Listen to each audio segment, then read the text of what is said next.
Ruth chapter 1, verse 17. Ruth is expressing her commitment to her mother-in-law, and she says, may the Lord deal with me if anything but death separates you and me.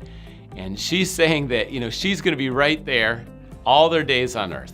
And she is committed. She's so committed. This commitment involves the Lord. And so use this verse to think through your own commitment.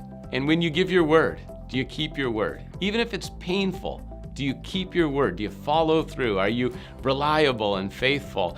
And that's what Ruth is proclaiming, that she will follow through. And what she's recognizing is something so important that I think a lot of people miss. It's not just a horizontal element of commitment, but the Lord is involved when it comes to commitment. And her first commitment is to the Lord, and then also to her mother-in-law, Naomi.